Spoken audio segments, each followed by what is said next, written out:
My name is Rich Robin. I'm the founder and owner of Gator Texas Custom Barbecue Pits here in Houston, Texas. A lot of customers want to know what I cook on and how I cook at my house. I'm going to show you what I do at home just on a weekend. I'm going to throw some ribs on, some chicken on. I'm going to throw a butt on, probably throw some sausage later on in the pit. But I'm going to show you how I fire my pit up, what I do to prepare it to cook, and then I'm going to show you fire management. I'm going to show you how easy it is to cook on a Gator pit. I know there's some myths about, offsets are hard to cook on. You have to tend your fire constantly. I'm fixing to blow those out the water. I'm fixing to show you how easy this pit is to fire up, how easy it is to get the temperature, how easy it is to maintain temperature. And we're cooking right now with 30-mile-an-hour gusting winds. It is not an ideal day to cook, but I'm going to show you how this Gator pit cooks in this inclement weather. Okay, what I do is I leave my smokestack fully open. I'm going to open my air intake vent on my firebox fully open. I don't close my air intake vent down, and I don't close my smokestack down. I do have gas assist. So what I'm gonna do is I got my propane tank hooked up in the back. I've got my control valve right here at the back of the firebox. I'm gonna use a stick lighter. I'm just gonna ignite the gas. I'm gonna slightly turn it on. And that's how easy that is.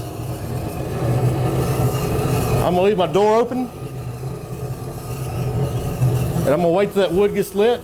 And it's not gonna take very long because of the gas and the high pressure that we've got with that burner in there. I'm gonna leave my door open. It's not gonna take long to get the tip with this gas assist. If you don't have gas assist, use a small amount of charcoal to light your fire. That's all it takes. I use real wood logs, split logs. You want them to be seasoned. A good seasoned wood, at least a year old cut and split. I can hear it cracking. So let's go prep some meat. Came out here just to check the pit, make sure everything's still going as smooth as I thought it was, and it is. Gauges are going up to about 175 now, and you can see I've got a good even temperature even starting right off the bat. The pit's still cold. I mean, it's on 175 degrees in there about, but it is getting up to temp. Again, we're dealing with this wind. I know it's kind of hard to imagine the wind blowing right now as far as what you can see or can't see as far as the wind, but it's pretty gusty out here, and it's just gust. Like right now, it just hit again. It's good 20, 30 mile an hour gust out here without a doubt. But the pit's still chugging along. It's getting up to temp. I'm gonna go back in there and finish getting my butts ready, and we'll be out here and put some meat on in a little bit. All right, I got my pit running right now. I'm running around 225-ish, actually around 250 give or take is where I'm at. Gauges are pretty constant all the way across. I'm actually running a little hotter on the stack end than I am the firebox end, which is not the norm on an offset smoker, but that's because I have my tuning plates in there. And what's going to happen is when this 1/4-inch thick steel gets completely heated up, these gauges are going to even out even more than what they are now. But if you look at them now, I mean, I'm 250, 230-ish, and then a little over 250 on this one. So overall, I'm running an average of 250 degrees, which is fine. That's kind of where I want to cook. I'm actually, I may cook it between 250 and 275 today just because we're doing a video and we don't have all day to cook. And it's not a cooking video more than it is just kind of showing you what I do at home on my pit. I've got a butt, I'm fixing to throw it on. If you notice, I got a big old front shelf. I extended my front shelf out and I added stainless to it.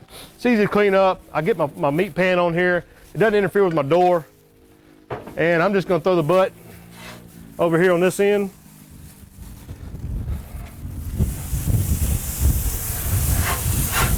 And I know you're looking at that going, what kind of butt is that? It doesn't look like a pork butt. It's right at 10 pounds. And I actually cut it and kind of butterflied it down the bone. It's gonna give me a little quicker time, cooking time, again, because I don't have 10, 12 hours to shoot a video. I'm just gonna show you bits and pieces of what I'm doing today at the house. This bud will be ready in about 5.5, 6 hours at most. I'm gonna go in there now, get some ribs ready. We'll put the ribs on next, then we'll put the chickens on, then sausage will be the last thing we'll put on. It's already smoked, I'm just gonna heat the sausage up. So I'm time management here is kind of what I'm showing you guys. I got my fire going. That was the first thing I did. I went in there, prepped my butt the way I like it. Got the pit to temp. The butt's on it now. I'm gonna go in there and do my ribs. The ribs aren't gonna take quite as long to cook as the butt, so the ribs are going second. And I won't put those on probably for another 45 minutes to an hour. The plan is today is not so much of having everything ready at one time, again, because of this video that we're shooting, and I want to eat, and I've got some guests here today that are visiting us, so we want to eat. We don't want to wait 8, 9, 10 hours tonight.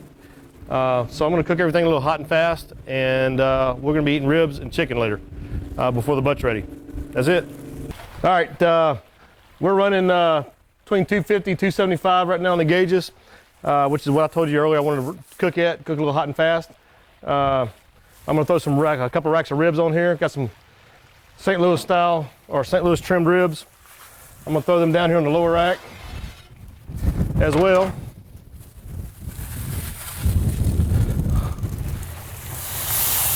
And we're hot, you can hear the sizzling.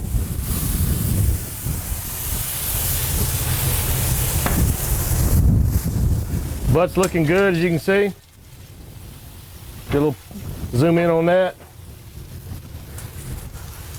We're doing good, getting a little bark going.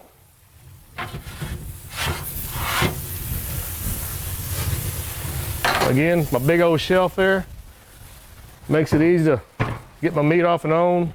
Notice you don't see any leaking out of my doors. There's no smoke belching out of the door seams. You got a nice clean fire burning here with a stack. You don't see any smoke belching out of that either. It's just the kind of the heat wave going. It's what you want when you're cooking. And as you've seen, I'm not working my ass off. It's easy. I mean, a gator pit cooking is easy. Offsets, not a nightmare like people think. They're extremely easy to operate if they're designed right, built right, and a quality cooker, and that's what you pay for when you get a gator pit. Your cooking is gonna be this easy. I'm not working my ass off. I'm in there drinking beer, hanging out with friends, coming out here, putting meat on. I haven't touched that butt since I put it on. I'm not gonna come out here and worry about my fire. Nothing, I'm just chugging along. That's how it's supposed to be. Now I'm gonna go in there and play with some chicken. All right, we're still running around that 250, 275 range on our gauges. And we're consistent all the way across. They're almost dead even all the way across now. I've got the pork butt on there. I've got the ribs, a couple racks of ribs on there, and I'm fixing to put up a bag of leg quarters on here of chicken, and I'm gonna put them on the lower rack. I'll plan on having these chickens ready in about an hour and a half is all it's gonna take, cooking at this temperature. And again, guys, it's just what I do on a weekend when I'm cooking for friends and family to here at the house. It's just simple. The fire's running good. Of course, you know, we got the gusting winds out here. I don't know if you can see in the background the trees and the flagpole and everything else about to blow down and break, but it's pretty gusty out here. But the pit's running great. I'm not fighting temperatures. I'm not fighting my firebox. I'm just letting it chug along like it's supposed to do. Again, got that big old front shelf. You notice my pan's still here. I didn't have to move the pan out the way. It allowed me to open my door up with the bigger extended shelf. I will move the meat pan over here because I want to slide my rack out, put my chickens on, and that puppy's hot. But I'm just going to lay them in here. I've got plenty of cooking space on my 24-48. Skin side up on my chickens. I don't flip them. They'll stay that way until I take them off when they're done. You can hear the sizzling going on. We've got some heat in this party gator.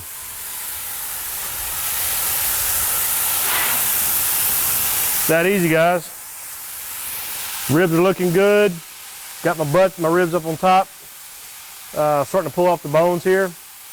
And the ribs will be done here probably in an hour. We'll be eating ribs. The butt's got probably a couple hours left on it. Chickens will be ready in about an hour and a half. And we'll be eating here. Again, cooking hot and fast. Today, doing it because of the video. Normally I cook low and slow. I like to keep it around 225. But if you're in a situation where you need to cook hot and fast and you've only got about 5-6 hours to do it, you can do it on a gator pit. It's simple. That's it, guys. I'll see you back here and we'll check the fire here in about 30-45 minutes just to see what's happening, and see you later. All right, guys, as I mentioned earlier, we've got the ribs on, we got the sausage on now, we got the butt still going, we got the chickens on in the bottom rack. I want to introduce y'all to Kirk. Kirk handles marketing and website design, theme pit designs, all kinds of stuff. So Kirk, tell everybody hello. Howdy, folks. What he's going to do now is he's going to show you what he does with ribs. He's in charge of the ribs. They're about ready to wrap. He's going to put a little glaze on them, and that's it. That's what we're going to do. Have at it. Pin my foil there for a second. So what we're going to do here, we got these ribs, and we're showing 3/8, maybe a ½ inch of bone, which means they're getting pretty done there. They're pretty tender. You see the ribs here, you can see how tender they are, how they're flexing. So they're looking good, and what we're gonna do, we've got an apple cherry habanero glaze here. It's almost like a jelly that's thinned out a little bit. And what we're gonna do is just gonna take and run a little line of this, just a little glaze down these ribs. And what's gonna happen is while we're cooking, that's gonna thicken up a bit. That's gonna make a nice little sweet and spicy coating on these ribs, and it really gives you that savory and sweet combination that brings home trophies. So we got that foiled up. That one's ready. We're gonna grab a second rack here.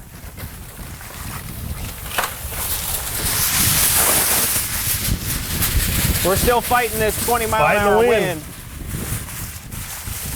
Now you can see how gusty it is out here. Yeah. And guys, this gator pit's chugging along too. I don't care if it's wind, cold, sleet, hail, rain. Gator pit's chugging along, baby. You can see this rack is just tender as all get out. And again, we're just gonna run a line of this apple cherry habanero glaze. And that habanero, don't let it frighten you. That habanero mild, it gets a little more mild while it cooks.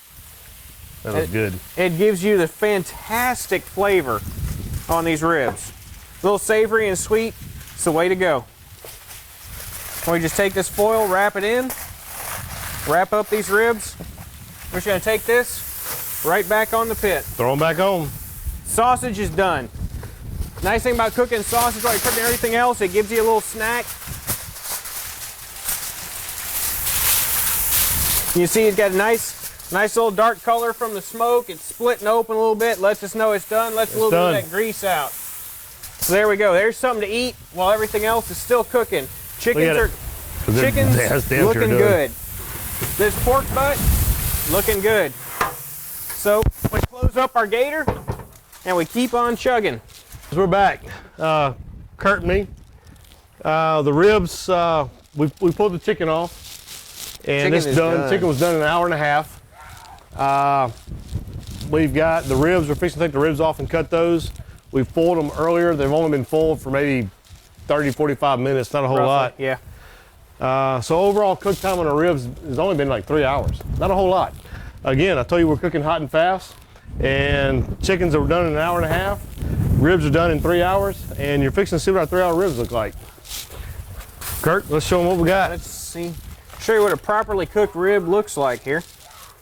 Close that up quick. Okay, now that glaze we put on here, that glaze is cooked down, and it's a little thicker. It's just a smooth, kind of tasty coating on these ribs. And the thing about ribs, a lot of people will talk about a falling off the bone rib. We don't want that. A good rib, that bone still has a little tug to it. You want that rib to have a little bite. And see, we cut through this. Look at that. That's a proper rib. That's a good looking rib. I'm gonna cut a couple of these. You can see. That's beautiful. Oh, it's perfect. Look at that. Look at the. Look at this. There's a little tug to this. And see, when I take a bite of this rib, it's hot. It's hot. That's a hot rib. But see how I left a tooth mark in that? See how there's a little tug when I bite that rib? Look at the color. That's a perfect rib. I want to put that up there. Look at the color. Look at the color of this. A falling off the bone rib is an overcooked rib. Look at that. That is a perfect beautiful, rib. Beautiful, beautiful texture, beautiful color. And again, 3 hours done on a gator pit. Because of how we're cooking this, we're not having to spend all our time watching this pit, paying attention to the pit, fighting the firebox. We're inside drinking beer, having a good time, shooting the breeze, and we have cooked a perfect rib on this gator pit. And that's what you'll get with your gator pit. Here you go. Keep on cutting, baby. Give your verdict there, brother. Keep on cutting. This is a perfect rib, I tell you. Look at that.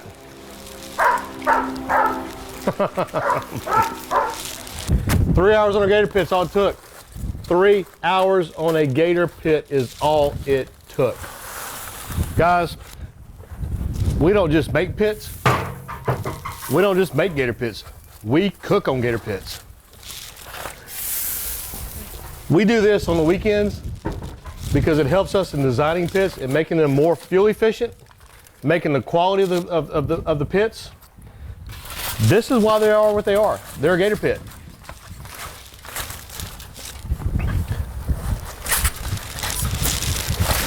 Let's see what that second rack looks like. That is a beautiful rack of ribs. That is perfect. So here's our second rack here. And you can see, I mean, you've got a perfect smoke ring, you've got a perfect glaze. This is a prize-winning rack of ribs right here. And this is no special effort on our part from the Gator pit. We load food in the pit, we load wood in the pit, let it run. That's all it takes. Fire it up, rub your meat, put it on, take it off. This is how we spend our Sundays. This is how we make Gator pit the best pit it can be. Because we don't just build Gator pits, we cook on Gator pits. We know what it takes, we know what it needs.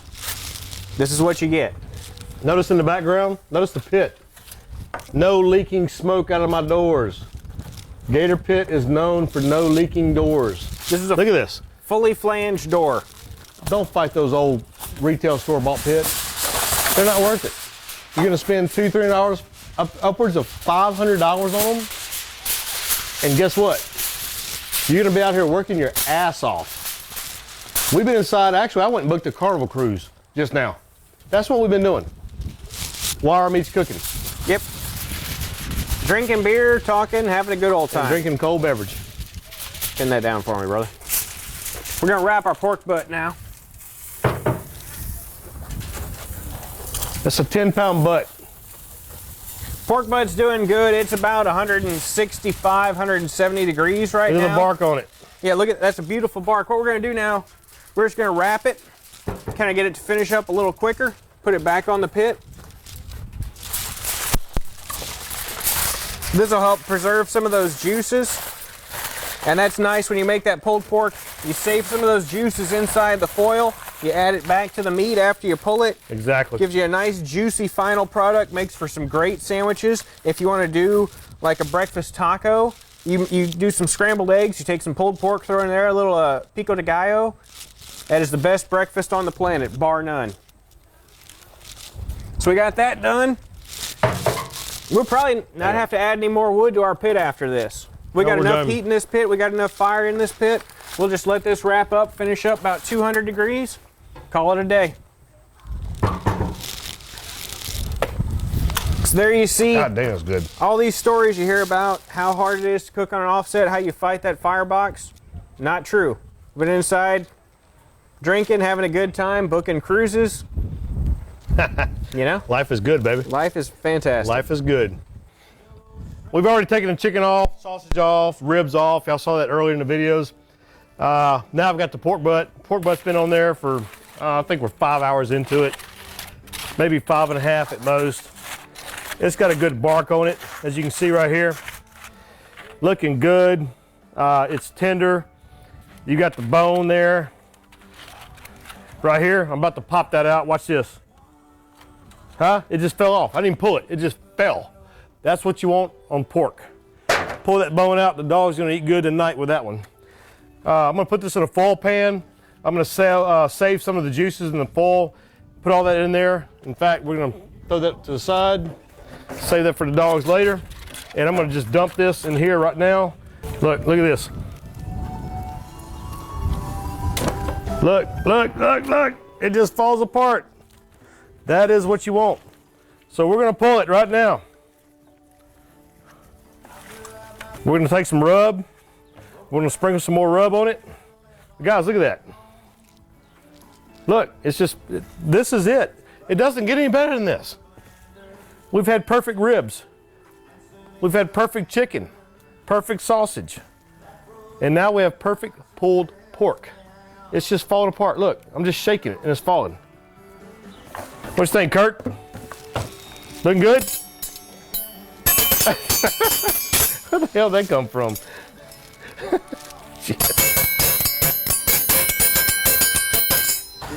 I'm Rich Robin, Gator Pit of Texas, Custom Barbecue Pits, Houston, Texas. This is my Gator Pit at my house. This is what I cook on, and this is what I do on the weekends. It's that simple. We're eating pulled pork, ribs, chicken, and sausage within 5.5 hours. That's what you can do at your house. We're not working our firebox. We're not working our ass off on a pit. It's an offset. It's easy to cook on. Get a Gator, have a pit for life, make your family happy. See ya.